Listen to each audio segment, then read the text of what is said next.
그러니까 그게 공부를 못하는 때도 그렇게 갈 수 있다는 착각에 막 그렇게 하는 거잖아.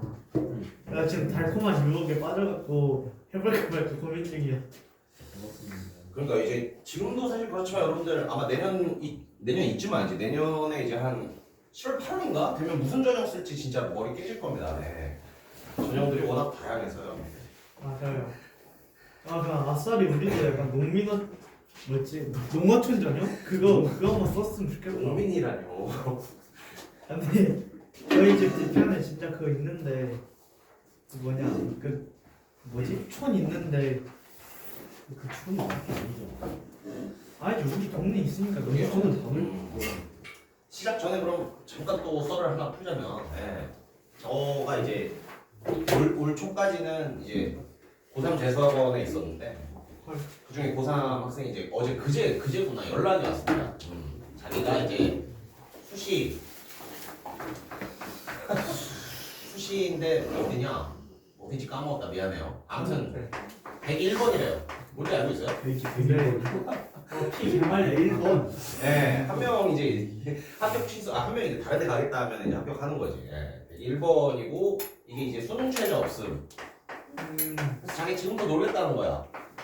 네. 그래서 아니 도대체 무슨 전형을 썼냐? 왜냐면 제가 다니라고 수능 학원이었으니까 그렇게 열심히 공부해놓고 왜 수능 최저가 없는 여기에 그렇게 합격하려고 하는가? 그래서 뭐 무슨 전형이냐고 물어봤더니 아니 다자녀 전형이라는 게 있대요. 네. 전데요. 아 가능해요? 네. 그래서 이 친구가 수시 6개 중에 4개를 다자녀 전형을 썼다고 그러더라고. 그럼 뭐가 네. 있어요? 혜택이? 그러니까 이제 다자녀 가부 학생들끼리만 이제 붙는 전형 같은 거지. 아 그러면 완전 블루오션이네요. 그런가? 다자녀가 몇 명인지까지는 일단 모르겠는데, 예. 아무튼 이렇게 전형이 진짜 다양하거든요. 다자녀, 뭐 논술, 뭐 모시기 대회 활동 그래서 여러분들 내년에 진짜 골치 꽤나 아플 겁니다. 예. 근데 그때 이제 골치가 덜 아프려면 뭘 해야겠어요? 내신 잘 받아둬야지. 내신 잘 받아두면 선택권이 넓어요. 예. 따져 이거. 내신 망쳐두면 이제 볼 게 많지. 아무튼 그러니까 참 진정하시고요. 네. 아무튼 그래서 그러니까요. 다자녀. 근데 이제 여러분들이 갑자기 다자녀를 쓸 수 없잖아요. 근데 뭐 부모님한테 요구할 수 없잖아요. 지금 그 동네. 저쓸 수 있어요. 아 지금 가능해요? 맞아요. 아 그러네. 그러니까 그런 것도 좀 이제 여러분들 그러게 내년 여름 방학 정도에는 그런 것도 한번 스캔해보는 것도 굉장히 좋을 겁니다. 내가 무슨 전형이 유리할지, 나 학생부 얼마나 따놨는지, 내 내신 등급 몇인지 이런 것도 다 고려해서. 네. 그리고 그 와중에 이제 달콤한 유혹을 하는 대학들이 있죠. 아까 나온 얘기지만 가천대 이런 친구들 제가 알기로 진짜 돈 쓸어 모았다고 알고 있거든요. 네. 왜요? 이 달콤하잖아. 이 논술 합격하면 합격시켜주겠다. 지금까지 네가 어떤 내신을 받았던 상관없다. 얼마나 달콤해요. 예. 돈 엄청 벌었고 사실 가천대뿐만 아니라 이제 연세대학교도 이제 그걸로 몇 년째 돈을 쓸어 모으고 있습니다. 연세대 논술 전형도 이제 성적 반영 안 해요. 그냥 논술 잘 쓰면 합격이야. 예. 그래서 이제 그렇죠. 2년 전이네 벌써. 2년 전에 한 친구가 자기 연세대 논술 잘 쓴 것 같다고 이제 놀다가 재수를 했거든요. 위험한 거야. 그래서 이런 애들이 진짜 위험한 거야. 양날의 검이네. 그렇죠. 그래서 이런 친구들도 근데 한두 개 정도 써보는 건 괜찮죠. 네. 아무튼 그렇습니다. 그래서 좀 단 얘기를 해주자면 저 때 이제 고대가 이랬었어요. 고대가 내신 하나도 상관없이 합격시켜 이 논술 잘 쓰면 합격시켜 줍니다. 그래서 저도 그 달콤한 유혹에 빠져서 이제 고대를 무려 4번 수시를 4번이나 썼거든요. 왜냐면 그때 잠깐 말씀드렸지만 저희는 수시 1, 2학기가 있어서 고3 1, 2학기, 재수 1, 2학기에 4번이나 썼는데 젠장 입고 근처에도 못 갔어요. 예. 그래서 이제 이 썰은 풀었나? 네. 그래서 이제 다음에 제가 이제 정시로 연대 가고 연고전을 갔을 때 그리고 연고전은 연대 고대 번갈아 가면서 이제 학교 가서 놀거든요. 제가 1학년 때 이제 고대 가서 노는 타이밍이었어요. 고대를 갔는데 제가 재수생 때 못 봤던 새로운 건물이 서 있는 거예요. 그래서 와씨 저거 내가 만들어줬다. 왜냐면 원서비 4번 줬잖아. 이거 7만 원씩이었고 난 고대 28만 원. 투 쾌척한 거야 진짜. 미안해요. 고대 별로 안 좋아합니다. 그래서 그래서 갔더니 고대 뭐 100주년 기념관, 뭐 새천년 기념관이라는 게 하나 생겼어요. 와씨 저 벽돌 내가 해줬다. 굉장히 화났던 기억이 있는데 아무튼 그러니까 지금은 근데 수시 비중도 높고 여러분들이 쓸 수 있는 전형도 굉장히 다양하니까 내년에 좀 일단은 내신 잘 받아둬야 선택권이 넓어지니까 올해는 내신 잘 받아두고 내년 여름방학쯤 됐을 때 그런 것도 한번 알아보시는 게 굉장히 좋을 겁니다. 미리 준비하시는 분은 그렇죠. 올해 전형 보고 그렇지 이번 겨울방학부터 나 내년에 못 써야겠다 이런 것도 또 고민하시는 게 많죠. 또 다른 얘기를 잠깐 하고 싶은데 그 컨설팅 친구들 너무 믿으면 안 돼요. 좀만 더 줄게. 얘네들이 이제 입시 컨설팅이라고 해가지고 여러분들 최적의 전형 이런 거 뽑아주잖아요. 네. 저도 비슷한 걸 받아봤었는데 사실 뭐 완전 비슷한 건 아니고 저도 원서 컨설팅을 한 번 받았었거든요 고3 때. 그래서 나 성균관대 무조건 합격한다고 썼단 말이야. 그래서 성균관대 소신 지원하고 나머지 질렀지. 다 떨어져서 재수했어요. 그러니까 여러분 컨설팅 업체 물론 역사와 전통이 깊은 뭐 훌륭한 컨설팅 업체도 있을 겁니다. 있을 거지만 너무 그 친구들을 신뢰하다가 또 저처럼 재수를 할 수 있다. 굉장히 무서운 경험이었다. 진짜 나쁜 놈들이야. 응? 성관대 무조건 웃습니다. 나머지 지르세요. 걔네도 돈 벌려고 하는 거잖아. 그러니까요. 그러니까 돈 빨아먹으려고. 처음엔 그렇지 빨렸지. 그래서 나 성공관대 친구 막 놀고 있었지. 근데 다 떨어졌대. 젠장. 재수. 그러면 그때 막 민원은 못 나와요? 어떤 거요? 민원 같은 거 못 나와요? 그렇게 또 뭐랄까 그런 성격이 아니지. 저는 이제 예를 들어서 뭐 라면을 시켰는데 김밥이 나와도 그냥 처먹거든요.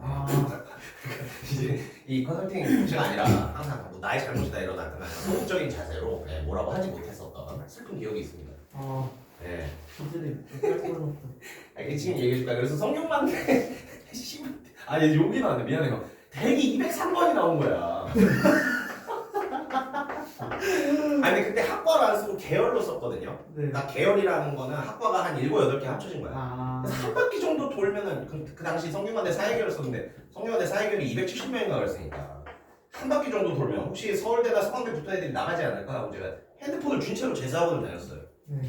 연락 오면 바로 이제 성균관대 추가 합격하셨습니다 하면 이제 바로 재수학원에서 잘 써라 병신들하고 제가 이러고 울리지 않았는데 핸드폰 전혀 울리지 않아요. 그래서 이렇게 했지만 재수학원을 1년 열심히 다녔던 갑자기 그 기억이 나네요. 아무튼 미안해요. 이런 슬픈 얘기를 해줘서. 또 하나만 더 미안해요. 그래서 내가 이거 핸드폰 들고 재수학원 다녔다 그랬잖아. 네. 근데 수업 듣는데 어느 날 울리는 거야. 그래서 오씨 성균관대인가 하고 열어봤더니 제 이제 고3 같은 반 애 중에 진짜 개뽀록 쳐가지고 연대 경영 반 애가 있었단 말이야. 저보다 항상 모의고사도 못 보고 진짜 연경갈 실력이 아니었어. 근데 개뽀록 쳐서 그때 이제 연경이 막 지원율도 빵꾸 나고 그래서 연경 합격한 애가 단체 문자로 연대 입학식인데 눈 온다. 나 재수학원에서 지금 이렇게 들고 공부하고 있는데 이 새끼 차단하고 열심히 지어야겠습니다. 되게 나쁜 얘기네. 그래서 갑자기 또 이 친구 생각이 나서 하는 건데 여러분 지금 이제 목표 대학 이런 거 있잖아요. 낮게 잡지 마세요. 이 새끼 실력 안 되는데 1학년 때부터 나 연경 갈 거야 맨날 이렇게 했거든요. 그리고 수능도 그렇게 잘 안 나왔어. 그냥 연경 썼었는데 됐단 말입니다. 그러니까 여러분 어떤 목표를 가지고 목표를 일부러 낮추지 말고 정말 가고 싶은 대학을 목표로 열심히 노력한다면 이런 뽀록이 터질 수도 있어요. 이제 못 참아. 미안합니다. 아무튼 수업 시작 전에 잡설 좀 했고요. 못 참아. 주시 여러분 좀 조용히 해주시고요. 자 그러면 오늘 진도 나가 볼 텐데요. 여러분들 이번 주에 받은 진도가 3지문 정도 받았거든요. 그래서 준비해 왔는데 또 여러분 반마다 또 진도가 달라서 이거를 수업을 나간 반도 있고 안 나간 반도 있을 것 같아요. 일단 이 지문 쌤, 물한 잔 먹자. 알겠어요. 어떤 소중한 내거 또 와. 이 소리 잘못되었어. 이제 이런 걸 자꾸 틀어주면 안 된다고. 미안해요. 제가 그런 어떤 억압과 압제를 되게 좋아하지 않아서. 저도 좋아해요. 맞습니까? 이게 잘못된 거야. 왜요? 좀 더 이제 뭐랄까 엄숙한 수업 분위기를 할 수 있도록 최선을 다하겠습니다. 여러분 이 종목 혹시 학교에서 진도 나갔나요? 이거 처음 보는 질문인가요? 아니요, 일단문만 하고 1단문만 하고 문단만 하고 1문단만 했어요. 그러고 끝났을 거예요. 그래서 이거 읽을 시간 한 번 드리고 진행할지 그냥 나갈지 지금 진짜 고민되긴 하는데 그냥 나가요. 그러니까 오늘 새 지문이라 좀 빡세서 그냥 나가야 할 것 같아요. 예. 아무튼 굉장히 재밌는 지문입니다. 여러분들이 정말 좋아할 수 있는 성리학 지문이고요. 그리고 이제 그러니까 뭐 수능 안 보겠다 뭐 이런 학생들도 있지만 그거 아시나요, 여러분들? 내년에 이제 좋은 학교에 이제 원서를 쓸수록 좋은 학교들은 전부 수능 최저를 보기 때문에 이제 어쩔 수 없이 수능 시험을 봐야 할 텐데 이제 수능 형태 모의고사에서 항상 나오는 게 뭐예요? 인문 지문 나오고 사회 지문 나오고 과학 지문 이렇게 하나씩 보통 나오거든요. 인문 지문에서 되게 자주 나오는 연출되는 주제가 바로 이 성리학입니다. 그러니까 뭐 배경식 쌓는다라는 생각으로 여러분들의 시험 범위이기도 하지만 또 이 글의 내용들 잘 익혀두시면 내년에 모의고사 풀거나 실제 수능에 또 성리학 지문이 나올 수도 있으니까 굉장히 큰 도움이 될 겁니다. 자, 그럼 앞으로 좀 보도록 하겠습니다. 첫 번째 문단이네요. 예, 성리학에서 이는 야 벌써 좋은 거 나왔죠?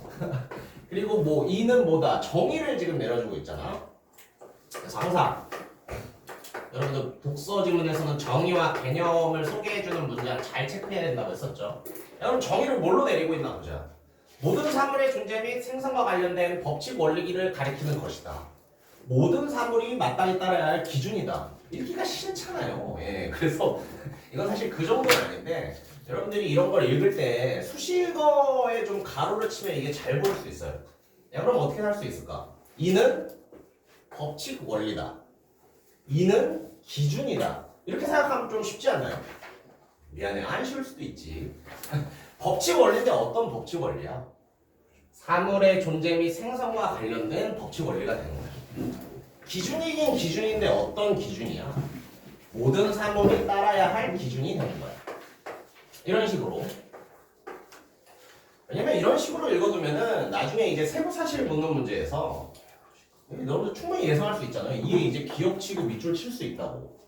기억에 대한 설명은 올바른 것은? 그럼 여러분들이 이는 원리이자 기준이다. 이걸 기억하면은 선지들을 좀 쉽게 없앨 수 있는 게 있어요. 원리가 아니라 현상이다. 이런 선지가 있다면 이는 원리이자 기준인데 현상은 아니지. 이런 식으로 쉽게 제낄 수 있잖아. 맞아요. 네, 제가 하고 싶은 말은 정의 개념이 길어질수록 약간 수식어에 가로치고 핵심이 무엇인지 이렇게 좀 읽는 습관을 들이면은 성실하게 문제에서 조금은 도움을 받을 수 있습니다. 아무튼 이는 뭐라고요? 법칙 원리이자 기준입니다. 법칙 원리인데 어떤 법칙, 기준인데 어떤 기준 이런 식으로 한번 읽어보세요. 사실 또 여기서 멈추지 않겠지. 그래. 또 성이 나왔어. 성은 뭐래요? 야, 또 이렇게 읽으면 어떻게 돼요? 성은 이야. 이자 본성이라고도 불러. 근데 이는 인데 어떤 이야? 각각의 개체에 깃들어 있는 이가 되는 거지. 성이 뭐라고요? 이래요. 여러분들이 이 글을 읽으면서 이와 성을 약간 동등한 위치에 위치시키는 것도 굉장히 좋습니다. 왜냐면 성을 이라고 했는데 이라고 했으니까요. 그리고 성의 다른 이름은 본성이다. 가로로 쓸까? 왠지 이 구분 기준보다는 이게 좋을 것 같아요. 자, 그리고 이제 기가 또 나옵니다. 몇 개가 나오는 거야. 네, 한번 보죠. 기는 이에 의거하여 현상 세계를 구성하는 실질적인 진료를 이렇게 실잖아. 그럼 이는 진료다. 진료는 뭐예요? 재료나 사물 같은 거 우리가 진료라고 합니다. 뭐 재료라고 쉽게 생각하시면 돼요. 야, 그럼 딱 어떤 대립각이 서지 않냐? 얘는 원리야. 근데 얘는 뭐라고요? 재료야. 그럼 이는 어떤 뭐랄까 추상적인 거고 기는 어떤 형태가 있는 물질적인 거겠죠. 그래서 이런 식으로 또 이와 기를 또 구분할 수 있어요. 또 가르쳐줘야지. 이에 의거하여 현상 세계를 구성하는 실질적인 진료다. 만물을 이루는 기본 요소다. 그렇죠. 야, 또 나왔어, 젠장. 정이 나왔어요. 정은 뭐래요? 또 길잖아. 길게 길잖아. 그럼 어떻게 한번 읽어봐라. 마음의 양태다. 마음의 양태. 그렇지. 양태는 또 뭐죠? 양태는 없잖아. 모양과 형태를 양태라고 합니다. 그렇지. 그렇죠. 근데 정은 또 어디에 속한대? 기의 영역에 속한답니다. 근데 양태는 양태인데 어떤 양태래? 인간의 잠재되어 있는 본성이 어떤 외부 사물 또는 사건과 대면할 때 드러나는 마음의 모양이래. 예, 여기서 좀 피곤하게 구분되는데 이와 기가 좀 확실하게 구분된다고 친다면 자, 이 라인에 써놔야 할까? 기 라인에 써놔야 할까? 자, 야, 이게 네 개 중에 하나만 구분해보자. 정을 여러분 이 라인에 넣고 싶어요. 여기에 정. 그래서 같은 라인에 구분하고 싶어요? 아니면 기와 같은 라인에 구분해야 될 것 같아? 야, 정은 뭐다? 기의 영역에 있다. 야, 그럼 이렇게 되는 거야. 오케이? 그래서 이렇게 구분할 수 있습니다. 이와 성이 같은 라인에 있고 기와 정이 같은 라인에 있음을 알 수 있어요. 그래서 이런 식으로 이제 구분하면서 읽을 수도 있다. 근데 뭐 그래, 율리아스상 하는 사람 없지? 네, 이 율리아스상 하면은 그냥 뭐 곱하면서 읽을 수 있습니다. 왜냐면 다 배우는 내용이거든. 성은 이가 발현된 것이고 정은 기가 발현된 것이다. 막 이런 식으로 다 배우긴 해요. 그래서 배경 지식이 있으면 기와 정을 이제 유사한 것으로 두고 이와 성을 유사한 것으로 두는 게 더 쉽게 나오겠죠. 근데 배경 지식이 없어도 우린 글을 읽을 수 있어야 하잖아. 그럼 글을 읽으면서 이와 기, 성과 정을 이렇게 좀 구분하면서 읽어준다면은 그렇죠. 이 소개된 네 개의 개념을 조금 더 쉽게 이해를 할 수가 있을 것 같아요. 뭐야? 약간 수업 분위기가 좋은 것 같으니까 좀 어색한데? 네, 미안해요. 아닌가? 지금 약간 다 졸고 있는 건가? 네. 뭔가 갑자기 야 잡담 좀 그만해라 막 한번 해야 될 것 같은데 조용히 진행이 되고 아주 좋습니다. 미안해요. 계속해서 보자. 성리학에서 정은 인간이 외부 사물에 대해 표출하는 인지적, 정서적 반응을 총칭하는 개념이다. 정 위에서 설명했지만 또 하나 더 설명해주고 있네. 정의 개념을 그럼 두 개로 내리고 있는 거지. 뭐래요? 인지적, 정서적 반응에 대한 총칭이래요. 근데 그 인지적, 정서적 반응은 어디에 대해서 발생하는 반응이라고요? 외부 사물에 대해서 발생하는 반응이에요. 그렇죠. 이쯤에서 예시로 나 이해시켜줬으면 좋겠다. 좋아요. 예시가 나오고 있잖아. 그러니까 이렇게 여러분들 이 독서 지문이 잔인한 것 같지만 또 굉장히 젠틀하고 친절해요. 네, 이게 지금 다 추상적인 얘기잖아. 외부 사물에 표출하는 인지적 반응? 이 뭔 개소리야. 이런 생각이 들 때쯤 항상 예를 들면서 여러분들이 이해시켜주고 있습니다. 어떤 예시를 드는지 한번 볼까? 맛있는 음식을 보았을 때 먹고 싶다는 욕구가 든대. 맛있는 음식은 뭐예요? 외부 사물이지. 이렇게 나눌 수 있어. 먹고 싶다는 욕구는 뭐야? 인지적, 정서적 반응이잖아. 오케이? 그러니까 여러분 예시가 나오면 위에 있는 개념이랑 항상 일치시켜야 돼. 위에서 설명을 뭐라고 해줬어? 외부 사물에 표출하는 반응이라고 해줬어. 그러면 밑에 예를 보면서 음식을 본다? 음식이 외부 사물이네. 나의 반응은 뭔데? 먹고 싶다는 욕구? 이게 인지적, 정서적 반응이네. 야, 그럼 똑같아. 여기서 이 지금 제가 꺽쇠친 문장에서 외부 사물 뭐예요? 그렇지. 책이라는 외부 사물이 주어졌을 때 인지적, 정서적 반응은 그렇지. 내용을 생각하는 것이 인지적, 정서적 반응이 되겠지. 굉장히 쉽지 않습니까? 정의라는 게 뭐다? 뭔가 외부 바깥에 사물이나 사건이 있어. 그걸 봤을 때 우리 마음속에 드는 뭐 생각이나 욕구라던가 이런 반응을 전부 정이라고 하는구나. 그럼 정은 여러분 눈에 보이겠어요? 안 보이겠어요? 안 보여요. 그렇게 생각할 수도 있지만 이 반응은 좀 보이지 않나? 보여요.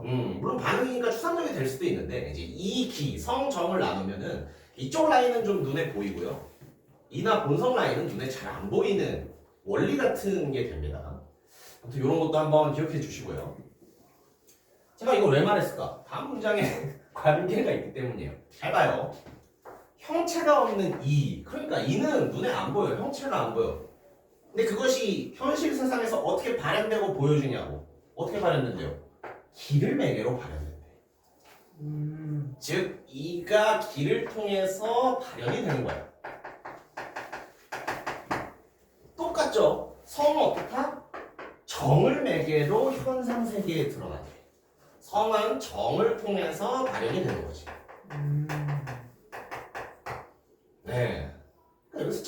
잠깐 이제 여기서 잠깐 배경 지식. 이와 기는 한 번쯤 배경 지식을 설명할 필요가 있을 것 같아. 여러분 예를 들어서 이는 원리고 기는 재료라고 했었잖아요. 우리 여름에 지금은 여름이 아니지만 어쨌든 여름에 트는 에어컨을 생각해 볼까? 네. 에어컨은 전기를 통해서 시원한 바람이 나오게 되죠. 네. 이는 전기야. 네. 근데 시원한 바람은 기가 되는 거지. 좀 에어컨 이상한가요? 아니에요? 에어컨이란 사물, 시원한 바람은 기야. 근데 그 에어컨을 작동시키는 원리인 전기는 이가 되는 거야. 그래, 라면으로 예를 들어볼까? 네. 라면 끓이는 방법, 라면에 대한 지식은 이야. 근데 실제 끓여진 라면은 기가 되는 기야. 거지. 그렇지. 약간 느낌 오시나요? 네. 네, 미안해요. 아무튼 그런 배경 지식이 있으면 라면과 에어컨 제 생각은 아닙니다. 제가 이제 사탕 가르칠 때 EBS 강의 보면서 누구였지? 되게 유명한 강사 이 예시를 들어서 나도 써먹어야지 했었는데 그냥 국어에서 써먹네요. 아무튼 그래요. 이는 원리 같은 거고 기는 보이는 어떤 재료 같은 거니까 이는 눈에 보이지 않으니까 현실에 보여지려면 현실에 발현되려면 기를 통해서 발현되는 겁니다. 성도 마찬가지예요. 성 우리가 가지고 있는 본성은 눈에 안 보이고 원리 같은 거니까 정을 통해서 실제로 어떤 반응이나 생각으로 발현이 되는 거야. 오케이. 즉 인간의 본성 아까 뭐랬어요? 성이라고 그랬죠? 성이랑 똑같은 말이야. 인간의 본성은 형체를 가지지 않는 원리이다. 그렇죠. 제가 배움식 말한 거 나오죠? 그것이 발현될 때는 어떤 형태가 돼야 된다? 정의 형태로 드러나는 것이다. 오케이. 성리학에서는 성이 정의 형태로 드러나게 하는 것을 마음, 곧 심이라고 보았는데 이 심과 연결되어 있는 지각과 관련하여 17세기 조선의 유학에서 논면이 일어났다. 자 봐요. 성이 이 부분부터 다시 볼게. 성이 정의 형태로 드러나. 근데 이 드러날 때 주체적인 역할을 하는 게 뭐야? 마음이 되는 거지. 오케이? 다 했으면 어떻게 해? 성이 정으로 나타나. 그때 주체적인 역할을 가운데서 하는 게 뭐라고요? 마음이 한다고. 오케이. 마음이 성이 정의 형태로 드러나게 만드는 거야. 그렇죠. 마음이 중요합니다. 무슨 얘기를 하는 거죠? 아무튼 그래요. 그래서 1분단 굉장히 많은 개념이 소개가 됐어. 그래서 이 4개의 개념을 토대로 그를 이해하는 게 되게 중요하겠죠. 근데 뭐 이와 성을 같은 라인에 두고 기와 정을 같은 라인에 두면서 이가 현실 세계에 보여줄 때는 기가 되는구나. 성이 현실 세계에 보여줄 때는 정이 되는구나. 근데 성과 정의 측면에서 성을 정으로 보여주는 것은 마음이 하는 일이구나. 그렇지. 요거가 이제 이해되면은 1문단에서 굉장히 중요합니다. 근데 이게 또 가장 중요한 이제 다음부터 논의가 되는 것 중에 중요한 내용은 노면, 즉 말싸움이 일어났다는 거잖아. 논리적인 다툼이 일어났다는 거잖아. 이 논리적인 다툼은 어디 있어요? 지각과 관련되어 일어났다는데 지각은 뭐랑 연결돼 있답니까?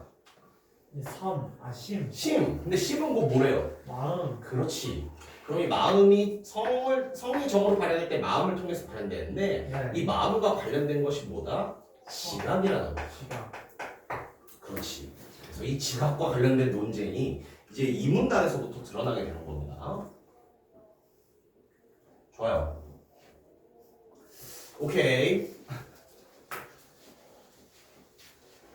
이게 재밌는 글이죠? 네.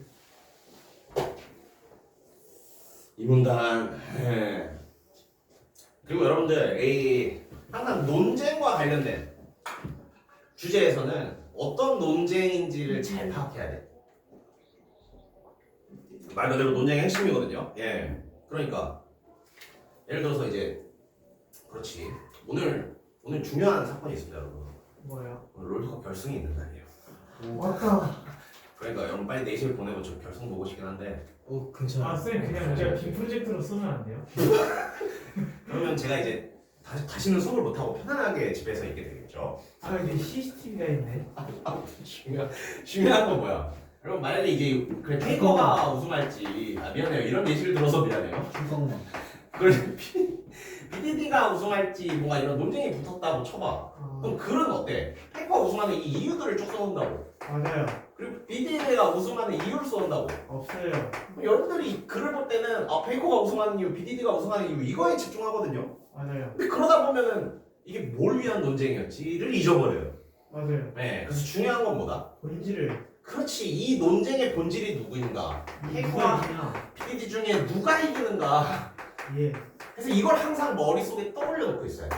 맞아요. 즉 논쟁에 관한 내용을 떠올려 놓고 있어야 나머지는 세부 내용이 되는 거야. 이래서 페이커가 이긴다는 거군, 이래서 BDD가 이긴다는 거군. 여러분들이 이거에 집중해서 있지만 사실 가장 마음속에서 머릿속에서 놓치지 말아야 할 것은 페이커가 이겨야 돼. 이 이유를 왜 대고 있어? 지금 누가 이기냐는 논쟁을 하기 위해서 대고 있는 이유라는 거지. 네. 네, 그렇죠. 저는 이제 13년도부터 이제 페이커의 팬이었기 때문에 잠깐만, 이 얘기 정말 그만하겠습니다. 네, 이상한 얘기네. 이러면 안 되는데 하나만 더 할까요? 네. 네. 작년 롤드컵이 이제 유럽에서 있었기 때문에 맞아요. 그렇죠. 결승전을 뭐 3시부터 근데 그 경기가 오가 갔으니까 7시까지인가 했었거든요. 네. 그래서 토요일에서 일요일로 넘어가는. 근데 제가 일요일 아침 10시 수업이 있었는데 작년 애들한테 미안해. 사실 봤어 7시까지. 보고 밤새고 출근해서 이제 강의를 했던. 오. 대단하시다. 걔네들이 이제 올해 대학 가는데 미안해. 못 보내줬어요? 예? 못 갔어요? 다? 아니요. 지금 이제 원서 쓰고 막 수능 준비하고 그러고 있다고 하더라고요. 네. 아, 힘들겠다. 미안해. 아무튼 무슨 얘기를 하는 거죠? 네, 좋은 얘기입니다. 아무튼 논쟁이 항상 뭔지를 잘 기억해라. 이 논쟁은 뭐라고요? 지각에 대한 논쟁이야. 네. 이 위에 있었네. 지각에 대한 논쟁이야. 그럼 여러 가지 이제 다른 의견을 설명하지만 지각이 어떻게 다른지를 여러분들은 설명할 수 있어야 돼. 왜 지각에 대한 논쟁이니까. 자, 그런 생각을 가지고 이 문장 한번 봅시다. 17세기 조선에서는 주작 문헌에 기재된 각종 어구와 주석이 주기의 의도에 맞는지 꼼꼼히 점검하는 학문적 작업이 진행되었다. 중요한 내용은 아니에요. 그러니까 무슨 공부했다는 거야? 옛날 주의라는 사람이 쓴 글을 자꾸 읽으면서 이게 맞나 틀리나 한 줄 한 줄 검증했다라는 거야. 네. 이게 조금 슬픈 일이에요. 그러니까 성리학 이외에 발전할 수가 없어. 성리학부터 뭔가 새로운 걸 자꾸 하는 게 아니라 그 성리학을 만들었던 주의 걸 계속 보거든. 여러분들 갑자기 그거 기억나요? 그 허심. 네. 마음을 비워라. 그렇지. 허심에서 이왕 같은 대단한 유학자가 했던 건 뭐였어? 세상을 보기 위해. 응. 그래 생각이 맞고 너의 생각은 틀리니까 글을 읽어라. 맞다. 이런 작업이야. 여기서부터 새로운 뭔가를 도출하는 게 아니라 옛날에 그 사람들의 진리를 파헤쳐야지 자꾸 과거에 집중하게 된다. 이게 허심에서도 3번 나온 생각입니다. 여러분 허심의 독서관에서도. 아무튼 그런 게 있었고요. 계속해서 보죠. 원나라 유학 사상계에 영향을 미쳤던 중국의 호병문이라는 사람이 제시되네요. 호병문에 이제 주장이 소개될 텐데 주장을 한번 보자. 주의가 지에 대해서 분명하게 규정하지 않음을 지적했다. 즉 절대적인 어떤 바이블 같은 주의의 책을 보니까 지에 대해서 제대로 안 써줬어. 그럼 호병문 나름대로 이 지가 무엇인지를 좀 생각을 해야겠죠. 그래서 어떻게 됐다? 지각을 지가 발현된 기의 하나로 규정하였다. 오케이? 잘 봐요. 여러분 아까 이가 어떻게 발현된다고 했죠? 이가 기로. 그렇지, 기로 발현된다고 했지. 지각을 뭐라고 한다고요? 기로. 그렇지. 그럼 기 옆에다가 지각을 써놓으면 돼. 지각은 뭐가 발현된 거예요? 시각이요? 지가 발현돼. 오케이? 지금 이 문장을 제가 이상한 화살표 그림으로 만든 거예요. 지각은 뭐다? 지가 발현된 기 중 하나라. 네. 지각은 지가 발현된 거야. 네. 기는 이가 발현돼야 해. 그럼 당연히 어떻게 했어요? 지는 이에 속하고 지각은 기에 속하겠구나 네. 라는 생각을 들겠죠? 실제로 그런가 볼까? 네. 지각의 근원은 지다. 이는 이게 그 이가 아닙니다. 이는 앞에 지친 거예요. 이것은 그렇지, 이것은이에요. 이것은 지각은 기, 지각의 이는 지. 그렇지, 지는 이로 두고 지각을 기로 둬야 돼요. 오케이? 다시 한번 정리할게요. 1문단의 얘기가 뭐였어? 이는 기로 발현돼. 네. 근데 지금 하는 얘기가 뭐야? 지각은 지가 발현된 거야. 그러면 이 구조도가 그려지지. 지가 발현된 게 지각이야. 그러면서 속성도 정의해주지. 지는 2계열이고 지각은 기에 속하는 계열인 거야. 오케이? 이지하죠? 네. 이지. 미안해요. 자, 좋았어. 17세기 조선의 학문 분위기 속에서 김창혁은 호병문의 호병문의 이 견해가 뭐야? 이는 지각이고. 그렇지. 아니, 지각은 기고. 이는 지다. 그렇지. 지각이 이고 지각이 기다. 미안해요. 저. 지각이고 이거 지각이 기다. 기다. 이게 바로 호병문의 견해겠죠. 네. 그래서 그의 주장은 뭐다? 마음에서의 지각과 관련된 논쟁을 펼쳤다. 그렇죠. 요게 이제 호병문이라면 우리 이름이 되게 구수하네요. 김창엽 씨. 창엽 씨. 그렇죠. 김창엽 씨는 어때? 그냥 반대래요. 아직 거기까지는 안 나왔어요. 반대하는 주장을 펼쳤대요. 그렇지. 이 주장에 반대해서 그렇지. 그 반대가 이 반대라고 생각을 할 수도 있어. 그런 예상을 해보는 거 아주 좋아요. 그의 주장은 마음에서의 지각. 근데 이 지각을 설명하는데 이 지각을 설명하는 키워드가 뭐야? 마음. 그렇지. 마음으로 설명하는 거야. 그럼 성이죠. 그렇죠. 성정 계열로 넘어가지 않을까? 그렇지. 마음이 이제 성과 정과 관련된 거였으니까. 네. 좋은 지적이었어요. 오케이. 호병문의 주장 그리고 지각을 이제 마음이라는 키워드로 정리하는 김창엽의 주장. 그래서 이 3문단부터는 이제 김창엽의 주장이 소개됩니다. 네. 김창엽의 주장 한번 따라가보자 이거야. 지각에 대한 이 논변의 쟁점은 지각의 근원에 대한 것이었다. 지각의 근원? 호병문 씨는 지각의 근원을 뭐라고 했어요? 그렇지. 호병문 씨는 지각의 근원은 지라고 했지. 왜? 지로부터 지각이 발현되니까. 그렇지. 지각의 근원에 대한 거. 그러면 김창엽 씨는 지각의 근원을 좀 다른 걸로 생각할 거야. 예. 그렇죠. 미안해요. 글씨가 너무 구리죠? 네, 여러분들.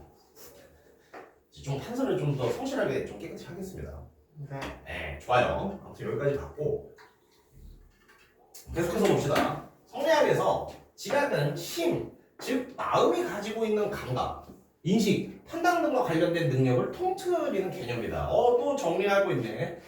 지각이 뭐래요? 심. 그렇지. 힘, 즉 마음이 가지고 있는 감각이다. 인식이다. 판단과 관련된 능력이다. 오케이? 지각은 뭐라고요? 감각, 인식, 판단과 관련된 능력이라고요. 근데 그 능력이 어디에 있는 거야? 심. 마음에, 그치, 심에 있는 거지. 그래서 그러니까요. 이 잡기 숙이지만 여러분 이런 지각은 이렇게 읽으면 표현하자. 지각은 능력이야. 어떤 능력이야? 감각, 인식, 판단과 관련된 능력이야. 근데 그 감각, 인식, 판단과 관련된 능력이 어디 들어있어? 마음에 들어있어. 이런 식으로 이제 가보는 거죠. 그러면 이제 호병문 씨가 지워도 되겠죠. 김창엽 씨가 생각하는 미안해요. 김창엽 씨가 생각하는 지각은 어디에 들어있다? 마음. 그렇지, 마음에 들어있습니다. 미안해요. 조금 더 나이어브를 맞춰볼까? 마음 안에 이렇게 지각이 들어있는 거예요. 네. 계속해서 보죠. 이거 좀 올려서 보자. 문단이 기니까.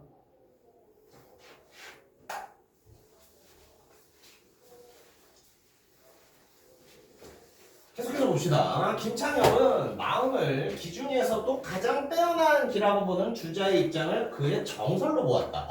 그럼 마음은 기와 같은 속성이 있대요.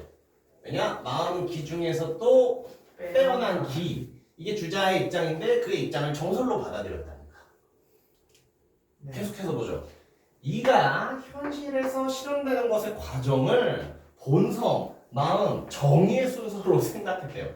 미안해요. 본성, 번호 붙일게요. 1, 2, 마음, 3, 정의의 순서로 생각했대요. 오케이? 뭐가 세 가지 과정을 거친다고요? 이가 현실에서 실현되는 과정이에요. 네. 그러면은 한번 이 과정에 따른 또 어떤 전개도로 그려볼까? 뭐로 시작돼? 본성. 그렇지, 본성으로부터 마음. 마음으로 갔다가 이 마음이 어떻게 된다고요? 이제 정으로 드러난다. 그리고 아까 1분단의 내용과 연결시키면 사실 본성은 뭐였어? 본성의 성. 그렇지, 성. 근데 이와 기중엔 이였죠. 네. 정은 또 뭐였어? 이와 기중엔 기에 해당하는 거였고. 네. 아무튼 이 본성이라는 이가 기로 발현될 때 마음의 과정을 거친대요. 이게 무슨 말이지? 그거를 조금 더 구체적으로 이제 이러한부터 한번 우리가 이 구조도를 완성해 봅시다. 계속해서 볼게요. 이러한 생각을 바탕으로 그는 마음이 지각을 운영하여 정을 발현시킨다고 주장했다. 마음이 지각을 운영한대. 그래서 정을 발현시킨대. 일단 본성, 마음, 정 이 구조도 이 순서 구조도는 틀린 것 같지 않아요? 계속해서 보죠. 즉 본성인 인의 예지가 마음에 담겨 있고 인의 예지 어디 있다고? 본성의 인의 예지는 본성이야. 근데 인의 예지가 마음에 담겨. 그 다음에 어떻게? 마음이 지각을 사용해서 뭘 한대요? 인의 예지를 각각에 해당하는 정. 그렇지 정인데 정 중에 무엇이냐? 치근소고 사양 12로 바꾼다. 아, 그러면 조금 더 구조를 크게 해볼까? 잘 봐요. 네. 각각이잖아. 자 본성인 이는 마음을 통해서 뭘로 바뀌어요? 식은 그렇지 치근이라는 정으로 바뀐 거야. 요렇게 되는 거야. 여기서 마음이 역할을 하는 거야. 나머지 하나만 더 써볼까? 야 본성인 의는 마음을 통해서 뭘로 바뀌어요? 수오. 그렇지. 의는 마음을 통해서 수로 바뀐다. 자 논쟁에서 가장 중요한 게 뭐라고요? 논쟁의 내용이라고. 본질 그렇지. 김창엽은 그럼 지각을 어디에 둔 거야? 중간. 그렇지. 본성 이가 기로 바뀌는 중간 과정으로 넣었어. 근데 아까 그렇죠. 그 중국에 누구였죠? 호병문 호병무 씨는 지각을 어디에 넣었어? 맛 결과. 그렇지. 호병무 씨는 이렇게 두면은 여기에 지를 두고 여기에 지각을 둔 거야. 오케이? 호병무 씨는 지각이 이 기 정 쪽에 속한다면 김창현 씨는 지각이 이 가운데에 속하게 되는 거죠. 네. 이게 이 논쟁의 결정적인 차이가 되는 겁니다. 오케이? 호병무 씨는 지각을 기에 둔다고. 근데 김창엽 씨는 지각을 그렇지. 본성이 정으로 바꿀 때 사이에 둔다고. 네. 이 마음속에 지각이 있는 거니까 미안해요. 오케이? 그래서 요 큰 차이가 있어요. 가령 그러니까 여러분 또 이해 못할까봐 예시 들어주고 있죠. 참 글들이 친절해. 한번 보자.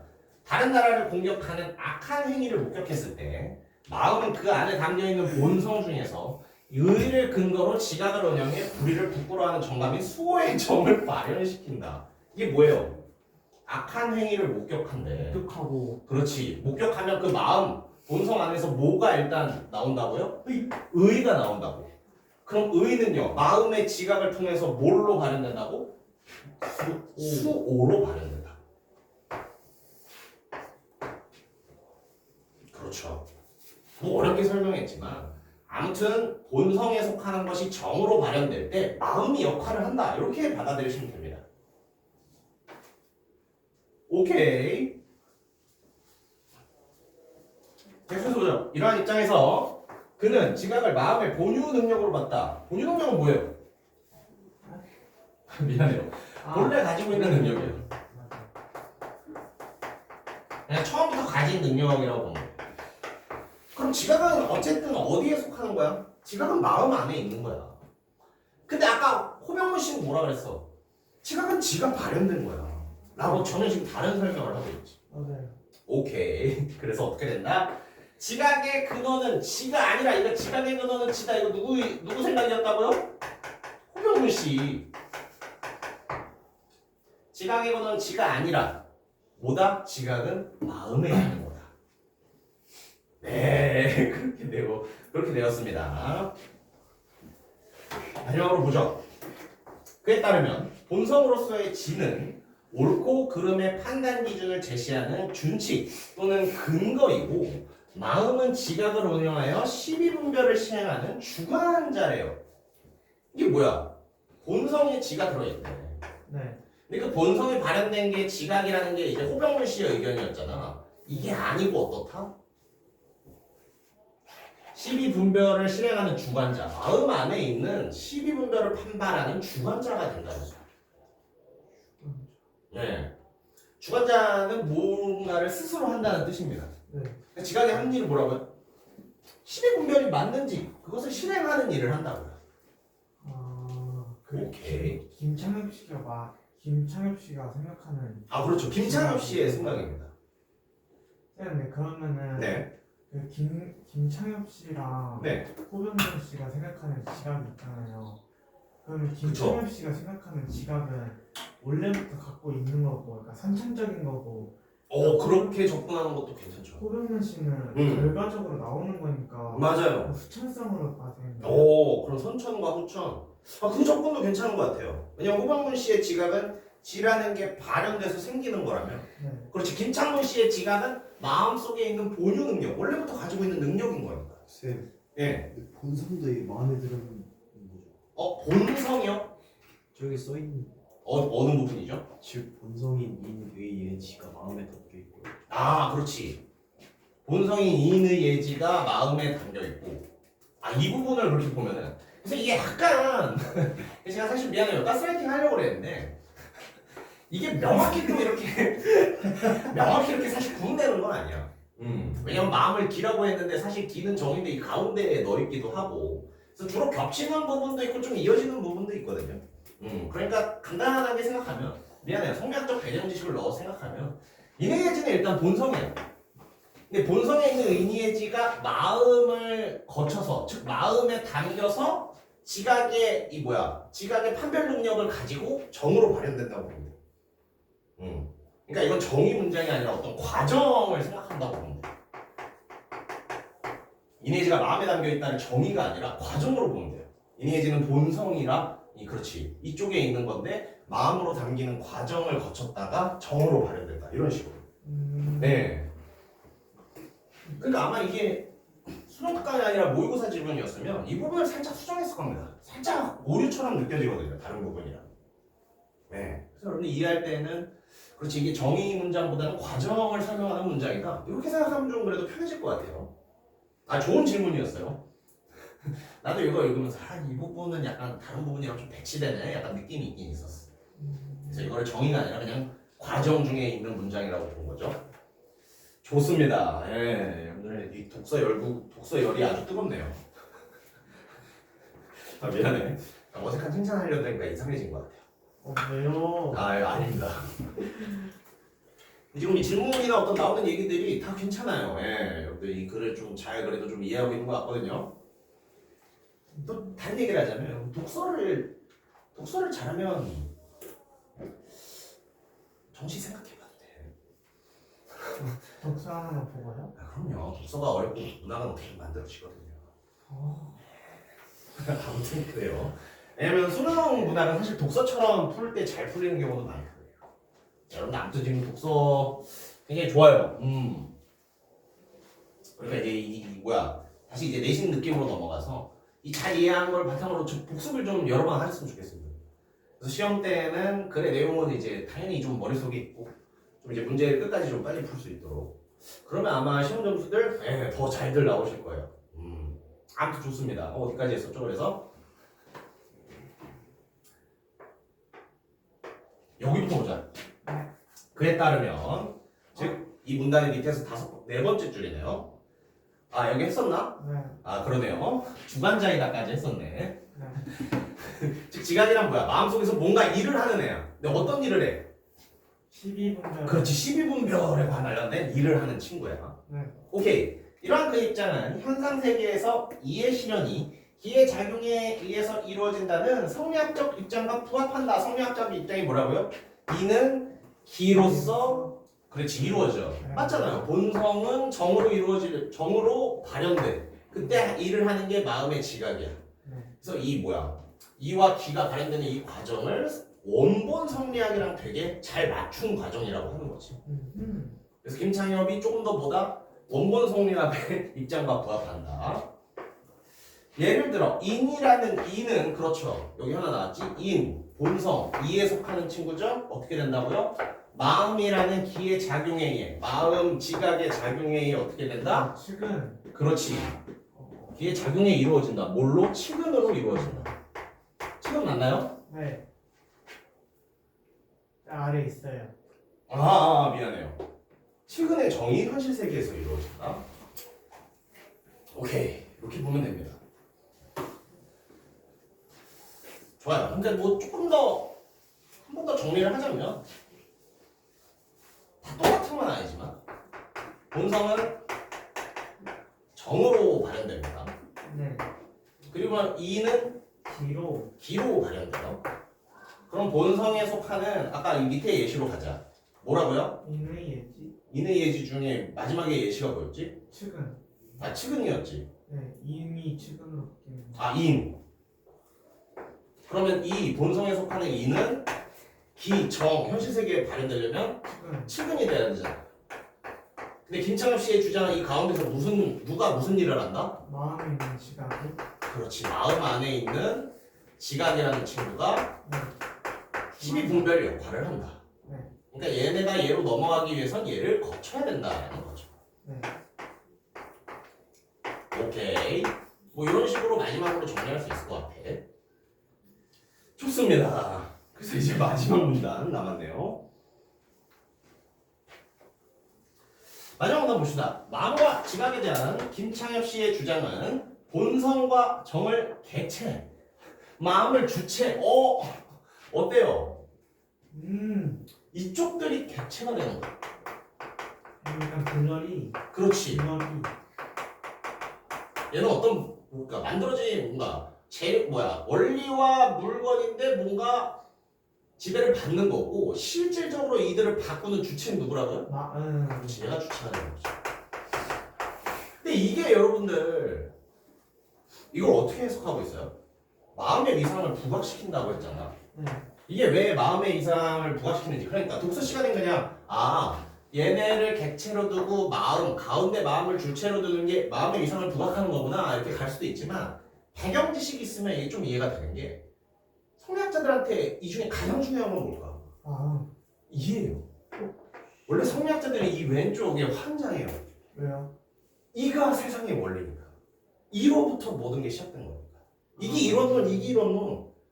인물성 동이론. 미안해요. 그러니까 성리학자는 이쪽에 엄청 집중하거든요. 네. 근데 김창엽 씨는 뭐 한 거야?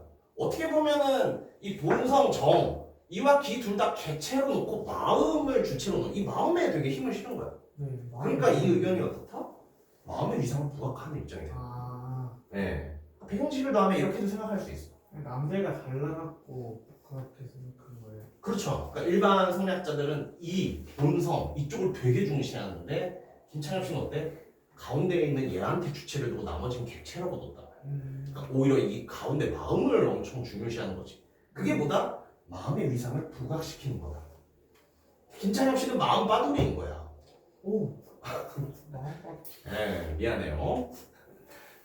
이러한 그의 입장에 대해 비판적 의견이 등장했다. 이는 이 노론과 이조의 지각 논변으로 이어졌으며 훗날 이 논쟁은 뭐가 되었다? 호랑 논쟁이 되었다. 호랑 논쟁으로도 질문 하나 나올 수 있거든요. 네, 근데 다행히 안 나왔네요. 네, 호랑 논쟁은 사실 저도 헷갈려요. 왜냐면 제가 이제 역사 전공인데, 그러니까요. 여러분 역사 사학과 들어가면 뭐 배울 것 같아요? 네, 되게 재밌진 않아. 사학과 이제 수업 중에 제일 듣기 싫은 수업이 이제 사상사야. 사상의 역사에 대해 배우는 수업이지. 조선 사상사 배우면 뭐 할 것 같아요? 유교. 그러니까 한 학기 내내 유교를 배우고. 배우다가 이 호랑 논쟁부터 내가 손을 놨거든. 나 그냥 성적 안 받을래 그러고. 그래서 제가 앞부분 이와 기 성리학 이 부분은 배경지기 좀 빵빵한데 이 부분으로 가면 배경지기 약해져요. 왜 공부를 안 해서. 다행이네요. 호랑 논쟁은 나오지 않았어요. 이와 기까지만 나왔네요. 아무튼 그렇다. 예, 사고 가지 마세요. 이렇게 빌어먹는 인생 살게 됩니다.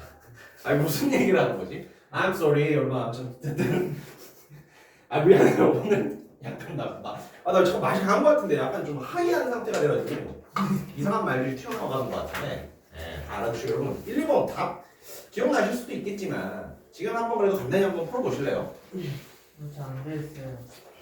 네? 저 어제 풀어서 기억이 안 생생해요. 그러니까 답을 기억해서 풀지 말고 이 답이 여기 써 있구나. 아, 이 글에 이 내용 때문에 답이 되겠구나. 그런 프로세스를 한번 돌려봐. 그게 독서에서 되게 좋은 공부야. 1번. 야, 공개하지 마. 1번에 몇 번인지 모르겠어요. 그러니까요. 답을 기억난다고 해도 이 답이 이 내용 때문에 맞았지 하고 프로세서를 돌려보는 게 왜냐면 그래야 다른 선지, 바뀐 선지가 나와도 여러분들이 문제를 잘 맞출 수 있기 때문이죠. 짧게 드릴게. 이거 그래 다 기억나는 거 같으니까 한 2, 3분만 드릴게. 두 개 빨리 풀어보세요.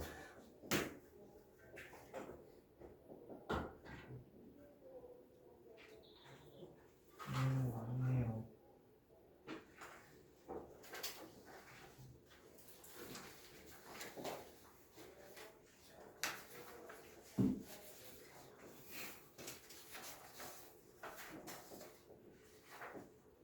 네, 그럼 저희 그것도 해요. 어떤 거요? 그 뒤에 저번 한번 뭐한 문단 더 했었는데. 한 문단이 더 있었나요? 플로리디. 아 플로리디는 저 고민 중이야. 그래서 일단 제일 뒤에 놓긴 했어. 왜냐면 플로리디 우리 수업 한번 했잖아. 아 물론 그때 안 다니는 사람들도 있어. 한번 해야죠 그럼. 예, 그렇지. 근데 플로리디 다 알아요. 다 알아요? 쌤이 네. 저번에 했는데 정말 쉬웠어요. 맞아. 이 플로리디가 네, 그냥 스킵해도 아무도 모를 것 같아요. 그럴 수 있는데 짧게라도 할게요. 네. 아무튼 여러분 다 풀어보셨죠? 아 너무 시간 부족해 드렸나? 네, 그리고 여러분들 이제 학교 시험 문제를 보니까 일단은 이 수능 특강 문제 잘 풀어도 돼요. 네, 여기서 이제 조금씩 변형한 문제를 많이 내시더라고요. 뭐 물론 이제 등급 조절하는 어려운 문제는 선생님들이 직접 보기를 만드시거나 새로운 문제를 많이 쓰시는데 많은 문제, 그냥 깔리는 문제들은 이 기본 수능 특강에 있는 이 기본 문제 이거 그냥 조금 변형해서 내시는 경우가 많았습니다. 자, 그러면은 1번의 정답은요? 1번이었죠. 네, 맞아요. 그렇지. 1문단에서 이기 본성 정의 개념이 잘 설명돼요. 그러니까 이거 설명 안 했으면 3문단의 김창엽 주장 어떻게 하냐? 김창엽 주장이 뭐였어? 이, 기, 성, 정. 얘들이 발현되는 과정이 김창엽의 주장이었잖아. 그렇죠. 그렇기 때문에 1문단의 이기성정이 소개가 안 됐으면 김창엽 주장이 이해가 안 됐을 겁니다. 맞아요. 오케이. 다른 선지도 몇 개만 볼까? 뭐 어렵지 않아요. 일단 2번. 1문단에서 성적에 대한 주의의 주장과 관련하여 현대 성리정치가 있는 연구에 말 없었잖아. 네. 그렇지. 그래서 그래서 실세. 되게 쉬운 선지가 되는 거야. 네. 그렇죠. 또 혹시 묻고 싶은 거? 있는 것 같아요. 오케이. 나는 하나만 더 할게. 4번. 4번. 3문단에서 지각 관련된 호명문의 입장과 김창엽의 입장에 대한 근거를 제시하고 양측 주장을 설명해요. 3단의 시대 두 사람 중에 모두 타당한지 어떻게 합니까? 그렇죠. 그리고 이 글은 사실상 김창엽이 호명문을 까는 글이기 때문에 둘의 주장이 모두 타당하다는 것은 특별하게 서술해주지 않는 이상 알 수 없는 내용입니다. 좋아요. 다음 문제 보겠습니다. 2번. 이게 부정인데. 이 정답 뭐였어요?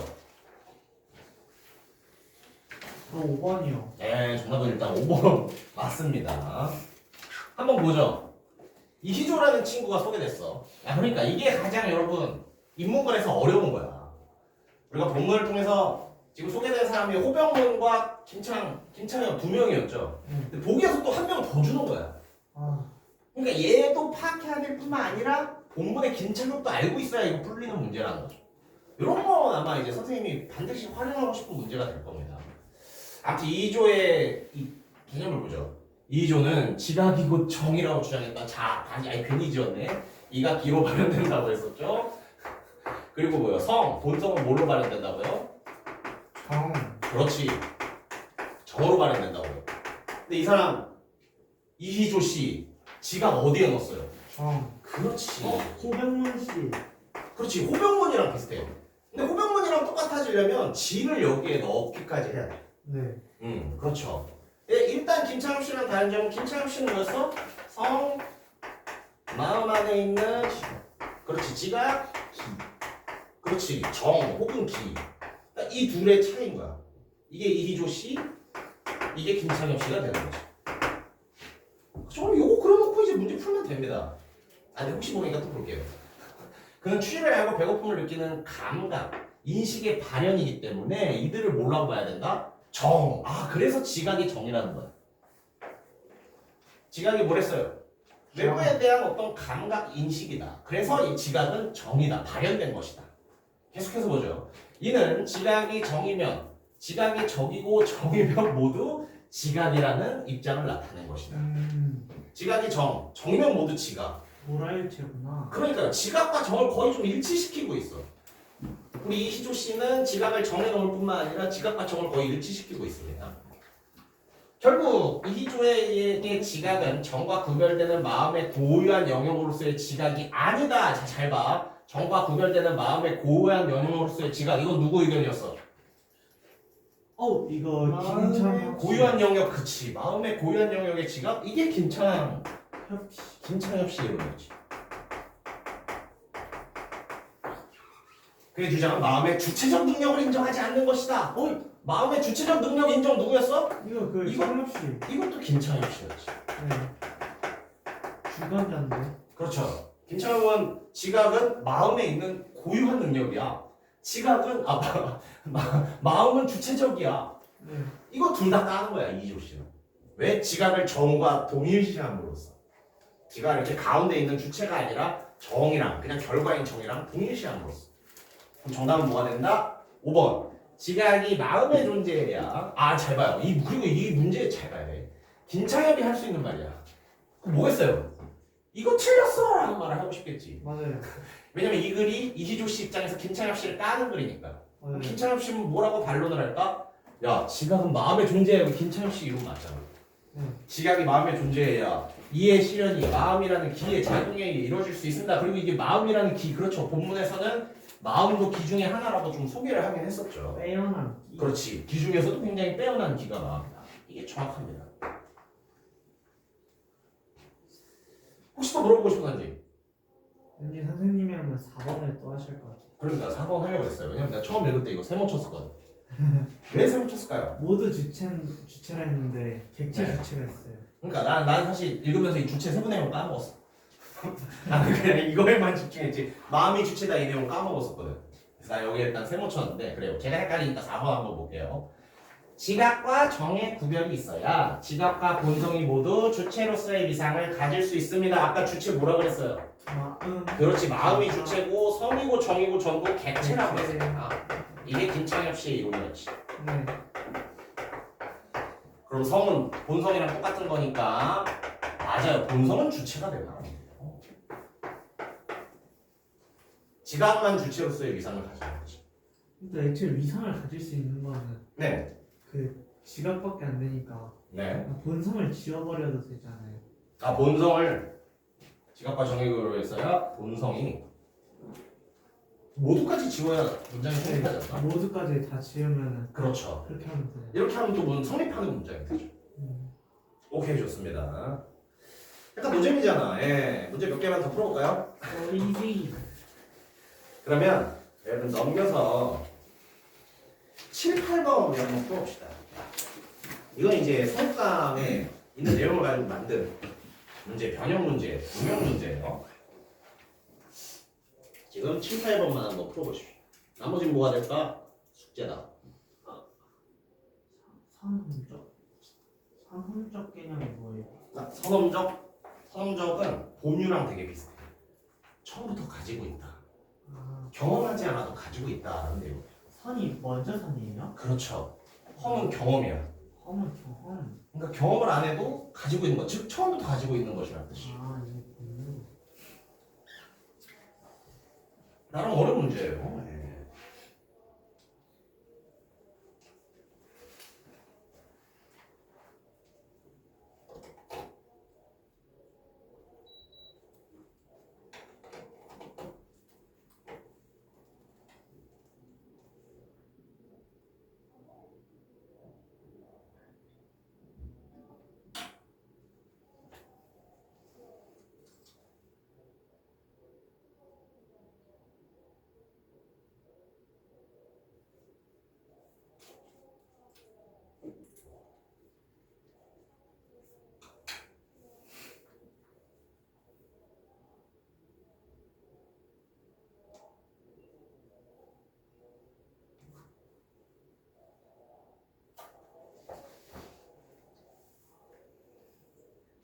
그러니까 여기 여러분 농구부 2학년 이제 수능 특강 실제 출제 문제가 어렵게 내려면 이제 보기를 새로 만드시더라고. 그러니까 이런 다른 보기가 쓰인 이런 문제들 연습하는 거 꽤 중요합니다. 개인적으로는 여기 좀 잘못 만든 보기들도 있으셨어요. 7번, 8번이요? 네, 7번, 8번. 8번의 윗글의 제목과 부제로 가장 적절한 거지. 네, 이게 뭐예요? 우리가 지금 읽은 글이요. 아, 이 지금 방금 읽은 거예요? 그렇죠. 아, 7번 글이 아니라. 네, 그렇죠, 그렇죠. 예. 아. I'm sorry.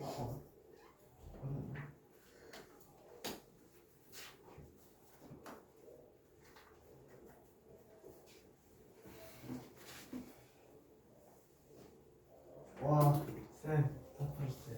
잘했습니다. 어때, 슬슬 정답들 나오시나요? 맞았다. 좋아요. 우리 한 30초만 더 드릴까? 먼저 푸신 분은 나머지 숙제니까 또 풀고 계셔도 돼.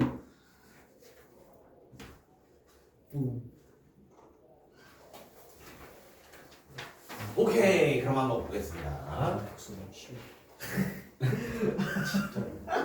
여러분, 놀고서 그만 진짜. 알겠어요. 그래요? 그 정도야? 화나지 않았어. 아니 근데 진짜 독서 잘하면 정시 한번 진짜 생각해봐도 돼요. 문학도 독서처럼 풀면 되게 잘 풀려. 진짜 이게 국어만 잘했어. 아무튼 여러분 보기 내용 보겠습니다. 윗글에 김창엽 씨와 보기에 칸트 씨를 비교한 내용으로 가장 적절한 것을 골라. 자 그러면은 어떻게 했어요? 일단 김창엽 씨의 의견 머릿속에 띄워놓은 상태에서 칸트의 의견을 이제 새로 좀 추가를 해야겠죠. 칸트 한번 봅시다. 근대 철학자 칸트에 따르면 사람의 이성에는 선언적 개념과 자 이거 잘 알아두세요. 이거 독서 질문에서 많이 나오거든요. 아까 잠깐 설명했지. 선은 이전이라는 뜻이야. 선은 경험이라는 뜻이거든요. 네. 그러니까 경험 이전이라는 뜻인데 이게 뭐야? 경험하지 않아도 알 수 있는 즉 뭔가 원초적으로 알고 있는 이런 뜻으로 생각하면 돼요.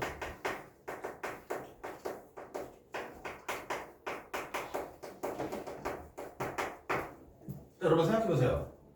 여러분 아기 때 누구한테 배워서 울었나요? 모르겠어요. 아니 그 기억이 안 나겠지만 아기가 누구한테 배우고 울 건 아닐 거 아니야. 나오자마자 우니까. 그럼 아기는 울음이라는 경험을 하지 않고도 우는 법을 알고 있지. 이런 걸 선언적이라고 해. 물론 같은 이런 사람이 많아서 선언할까 말까. 선악의 개념. 성악설. 그렇지. 여러분들이 봤을 때 저건 나쁜 거야. 저건 좋은 거야. 이거를 어떤 학자들은 배워서 안 거라고 치고 이 칸트 같은 사람은 처음부터 선악에 대한 개념을 선언적으로 세우지 않아도 알고 있어. 근데 성악설이 맞긴 하잖아. 그래. 성악설이에요. 맞아. 아무튼 여러분 선언적이라는 키워드도 이 인문지문에서 되게 자주 등장하니까 배우지 않아도 알고 있다 이런 뜻으로 알고 계세요. 아무튼 어때? 사람의 이성에는 선언적인 개념과 도덕 법칙이 존재한대. 잠깐만. 야, 에어컨 틀는데 왜 히트가 나오냐? I'm sorry. 왠지 후끈. 나 너무 더워가지고 에어컨 틀는데 뜨거운 바람이. 아무튼 중요하죠? 이성은 감성으로부터 주어진 자료를 수용해. 자, 이성이 하는 일 한번 보자. 주어진 자료를 수용한다. 자료 수용. 지성을 통해 자료를 조지. 도덕 법칙에 근거해서 실제 행위 결정을 내린다. 아까 이거 뭐랑 되게 비슷하지 않냐? 원자. 그렇지. 지각이랑 되게 비슷해요. 지각이 뭐였어? 반응을 일으키고 시비 분별을 스스로 판단해서 어떤 결정을 내리는. 그러니까 이 이성이 야 이거 지각이랑 되게 비슷하네. 이게 김창엽 씨의 지각이랑 비슷하네. 라고 여기서 생각하면 됩니다. 김창엽 씨의 지각. 근데 지각은 또 마음에 들어있는 거니까 이걸 사실 마음으로 바꿔도 큰 상관이 없지. 김창엽 씨의 마음에 있는 지각이랑 되게 비슷하네 라고 생각하시면 됩니다. 이때 감성으로 전달부터 받는 자료는 현실의 경험이다. 그렇지. 어떤 경험을 자료로 받는데 이성에 의해서 행해지는 것은 감정과 별개의 것으로 분류된다. 좋은 얘기예요. 그렇게 생각하면은 정답이 되게 쉽게 보이죠. 5번. 칸트가 정의한 이성은 현실에서 행위 결정의 주체. 그렇지. 얘가 받아들여서 결정하잖아. 본유 능력이었잖아. 김창엽 씨가 말하는 마음과 유사한 정답이 됩니다. 오케이. 혹시 또 물어보고 싶은 건지? 없어요. 그래요. 하나만 더 할까? 근데 제 눈에는 5번밖에 안 보였어요 처음부터. 미안해요. 예. 오케이, 알겠습니다. 다음 문제. 그렇죠. 이 학교에서 이제 만들기 좋은 문제, 선생님 이제 큰 노력을 들이지 않아도 만들기 좋은 문제가 바로 이런 문제들입니다. 그죠? 예. 그래서 저는 하나 두 개 정도 섞일 수 있다고 보거든요. 근데 제목과 문제는 일단 중요한 내용과 전체 내용을 잘 다뤄야지. 네 정답은 그래서 1번이었습니다. 맞아요. 네. 마음과 지각 논변. 그렇지. 이 지각에 대해서 누구야? 우리 호 씨랑 김씨랑. 그렇지 김 씨 간의 다른 생각. 이게 가장 중요한 내용이었잖아. 네 그리고 그 논의가 이루어졌던 게 성리학의 17세기.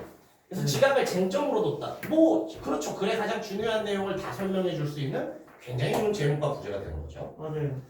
좋습니다. 그래서 그렇게 보시면 돼요. 혹시 이것도 물어보고 싶은 게 있습니까?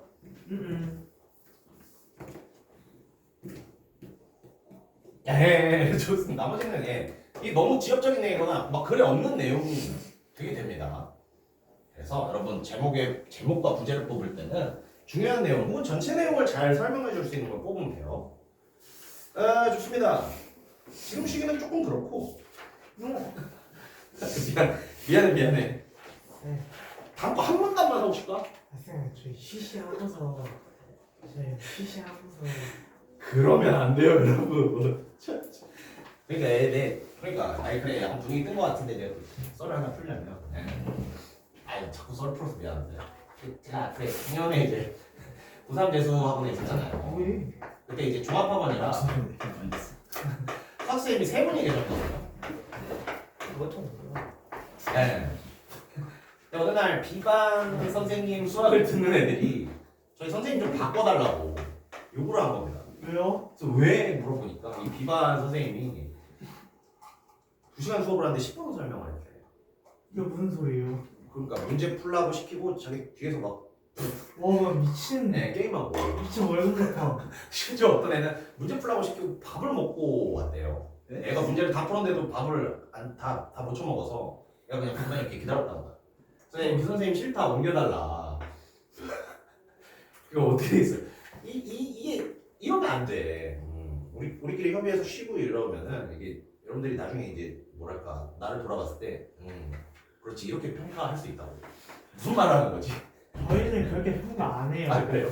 아니 이 선생님 나름 훌륭한 선생님이었거든요. 그러니까 학원 경력도 한 거의 20년 되셨고 제가 그때 일산에 있었는데 일산에서 이제 청솔학원이라는 굉장히 큰 학원이 있어요. 오. 네. 그리고 이제 연대 수학과 나오신 좋은 수학 선생님이었는데 뺑이래. 그 개판한 친구가 이렇게 왜 그랬을까요? 근데 이유까지 설명해야 되나? 저희 원장이 일산이랑 강남 두 군데서 학원을 하고 있었거든요. 근데 이 원장도 강남에 더 많이 갔던 거야. 그러니까 여기에 한 4, 5일 가고 일산에 한 2, 3일 나온 거지. 그러셨구나. 그러니까 이 비선생님 어때? 자기 사람 없으니까 아니야. 야 문제 풀어 밥 먹고 야 문제 풀어하고 뒤에서 게임 했던 거. 그럼 뭐겠습니까? 저도 뭐 여기 다른 사람도 없으면 여러분들 그래 한 번 더 쉬어. 안 돼. 이제 원장님 눈 뜨고 계시기 때문에 열심히 하겠다. 무슨 얘기죠? 아 원장님 눈 뜨고 계신가 열심히 하겠다 나는. 원장님 좀 따라해. 그러면 이제 1분단만 봐요. 이거는 쉬워. 우리 1분단만 보고 딱 쉽시다. 네. 오케이. 다음 페이지. 이거는 어렵지 않습니다, 여러분. 네. 제 옆에 집중이 떨어지면 정말 집중 안 돼요. 1분단 하고 쉬자고. 좋습니다. 영국 산업혁명과 프랑스 대혁명 등 사회변화 발전의 동력이 된 동시에 여러 불합리한 모순을 가져오기도 했다. 뭐 물어보진 않았지만 이걸 어떻게 해요? 장점과 단점으로 파악할 수 있지. 네. 산업혁명 때문에 사회 발전이 되기도 했지만 불합리한 모순이 생기기도 한 거야. 그래서 산업혁명에 대한 장점과 단점으로 분석할 수도 있고요. 그래서 사람들은 어떻게 됐다? 변화된 현실 속에서 왜 변화했다고요? 대혁명 등이 가져온 변화였다고요. 네. 변화된 현실 속에서 다양한 사회 문제에 관심을 가졌고, 자 사람들의 관심, 다양한 사회 문제가 됩니다. 이러한 배경 속에서 여기서 말하는 이러한 배경은 뭐겠어? 사람들이 뭐에 관심을 가져? 그렇지, 사회 문제에 관심을 가져. 그러니까요. 그러니까 어때? 현실을 그대로 묘사하는 사실주의 영국이 등장하게 되었다. 지금까지 뭘 설명했겠어요? 사실주의 영국의 등장 배경 정도라고 볼 수 있겠네. 왜 등장했다고요?